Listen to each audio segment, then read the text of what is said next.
പരബ്രഹ്മസ്വരൂപനായ ഭഗവാൻ ശ്രീനാരായണ ഗുരുദേവ പാദകമലങ്ങളിൽ ശതകോടി പ്രണാമം. സജ്ജനങ്ങളായ പ്രിയാത്മ സഹോദരരെ, ഇന്ന് നമ്മൾ ആത്മോപദേശ ശതകം 99 മന്ത്രമാണ് മനനത്തിനായി എടുത്തിട്ടുള്ളത്. മന്ത്രം ഇപ്രകാരമാകുന്നു: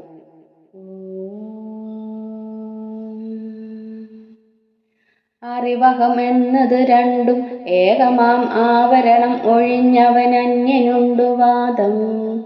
അറിവിനെ വിട്ടഹം അന്യമാകുമെന്നാൽ അറിവിനെ ഇങ്ങറിയാനും ആരുമില്ല. അറിവകം എന്നത് രണ്ടും ഏകമാം ആവരണം ഒഴിഞ്ഞവന് അന്യനുണ്ടു വാദം. അറിവിനെ വിട്ടഹം അന്യമാകും എന്നാൽ അറിവിനെ ഇങ്ങറിയാനും ആരുമില്ല. നമുക്ക് വാക്കുകളുടെ അർത്ഥം നോക്കാം. അറിവ്, കേവലമായ അറിവ്. അഹം എന്നത് രണ്ടും, ഞാൻ എന്നുള്ള രണ്ടും. ആവരണം ഒഴിഞ്ഞവന്, മായാമറ മാറിയവന്. ഏകമാം, ഏകമാണ്. അന്യന്, ആവരണം ഒഴിഞ്ഞവന്. വാദമുണ്ട്, ഇക്കാര്യത്തിൽ തർക്കമുണ്ട്. അറിവിനെ വിട്ട്, പരമമായ അറിവിൽ നിന്ന്, അഹം, ഞാൻ, അന്യമാകും എന്നാൽ, വേറെയാണെന്നു വന്നാൽ, അറിവിനെ, ഈ അറിവിനെ, ഇങ്ങറിയാനും, ഇവിടെ അറിയാനും ആരുമില്ല. ഒരിക്കൽ കൂടി അർത്ഥം പറയാം. കേവലമായ അറിവ്, ഞാൻ എന്നുള്ള രണ്ടും, മായാമറ മാറിയവന് ഏകമാണ്. ആവരണം ഒഴിഞ്ഞവന്, ഇക്കാര്യത്തിൽ തർക്കമുണ്ട്. പരമമായ അറിവിൽ നിന്ന് ഞാൻ വേറെയാണെന്ന് വന്നാൽ, ഈ അറിവിനെ ഇവിടെ അറിയാനും ആരും ഉണ്ടായിരിക്കുകയില്ല. ഇനി നമുക്ക് ഈ വരികളുടെ ആന്തരികമായ അർത്ഥതലത്തിലേക്ക് കടക്കാം. ആത്മോപദേശ ശതകം 100 മന്ത്രങ്ങളാണെന്ന് നമുക്ക് ഏവർക്കും അറിയാം. ഇന്ന് നമ്മൾ 99 മന്ത്രത്തിലാണ് എത്തി നിൽക്കുന്നതും. അടുത്ത ഒരു മന്ത്രത്തോടു കൂടി നമ്മുടെ ഈ പഠനം പൂർത്തിയാവുകയാണ്. ആത്മോപദേശ ശതകം മംഗളം പാടുന്നതിന് മുമ്പായി അതിൻ്റെ സിദ്ധാന്തം ഒരിക്കൽ കൂടി നമുക്ക് അരക്കിട്ടുറപ്പിക്കണം.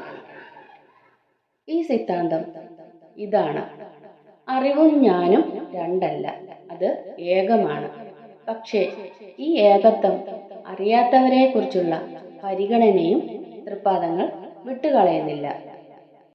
അതുകൊണ്ടാണ് ആവരണം ഒഴിഞ്ഞവർക്ക് മാത്രമാണ് അറിവിൻ്റെയും അഹത്തിൻ്റെയും ഏകാത്മകത ഉണ്മയിൽ തെളിഞ്ഞു വരുന്നത്. തൃപ്പാദങ്ങൾ ആ ഏകാത്മകതയിലൂടെ ജീവിക്കുന്ന സാക്ഷ്യമായിരുന്നു. സർവത്തിലും തന്നെയും തന്നെ സർവത്തിലും കണ്ടറിയുന്നവർ കാരുണ്യശാലികളാണ്.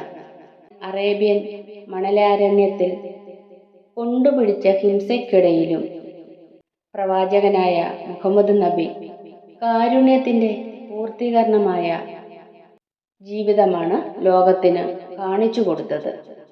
അതുപോലെ ജെറുസലേമിലും ജോർദാൻ നദീതടങ്ങളിലും യേശു വിളംബരം ചെയ്തത് സ്നേഹ സന്ദേശം അദ്വൈത ബോധത്തിൽ നിന്നും ഉറവ കൊണ്ടതായിരുന്നു. ഞാനും എൻ്റെ പിതാവും രണ്ടല്ല എന്ന് പറഞ്ഞ യേശുദേവൻ ധിക്കാരിയല്ല. എളിയവനിൽ എളിയവൻ്റെ സ്വരമാണ് അതിൽ ധ്വനിക്കുന്നത്. അദ്വൈതത്തിൻ്റെ ലാളിത്യത്തിൽ ധിക്കാരത്തിൻ്റെ സ്വരം കേൾക്കുന്നത് അജ്ഞാനം കൊണ്ടാണ്. അറിവഹം എന്നത് രണ്ടും ഏകമാം. എത്ര മനോഹരമായ പ്രഖ്യാപനമാണത്!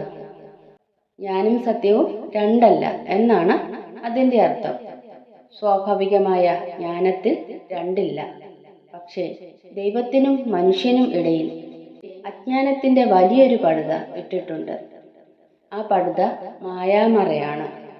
അത് പോയാൽ മനുഷ്യൻ പുതിയൊരു വസന്താരാമത്തിലേക്ക് പ്രവേശിക്കും. ലോകം ഒന്നായി കാണാൻ ആഗ്രഹിക്കുന്ന സത്തുക്കൾ തിരിച്ചറിയേണ്ട ഒരു സംഗതി ദ്വന്ദ്ങ്ങൾ പൂർണ്ണമായി അറ്റുപോകണം എന്നുള്ളതാണ്. അറിവിനെ വിട്ട് ഞാൻ അന്യമാണെന്ന് വരികയാണെങ്കിൽ ഞാൻ സ്വയം ഉണ്മയില്ലാത്ത ഒന്നായി തീരാൻ ഇടയുണ്ട്.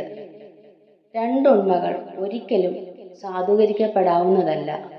ഈ വിശ്വം മുഴുവനും ഒരേ ഒരു ഉണ്മയാണ്. അതിൻ്റെ താളഭദ്രത നമ്മൾ അനുനിമിഷം അനുഭവിച്ചു പോരുന്നുമുണ്ട്. ഞാൻ ഇല്ലെന്ന് വരികയാണെങ്കിൽ അറിവിനെ അറിയുവാൻ ഇവിടെ ആരും ഉണ്ടായിരിക്കുകയില്ല. അതുകൊണ്ട് ഞാനും അറിവും ഒന്നാണ്.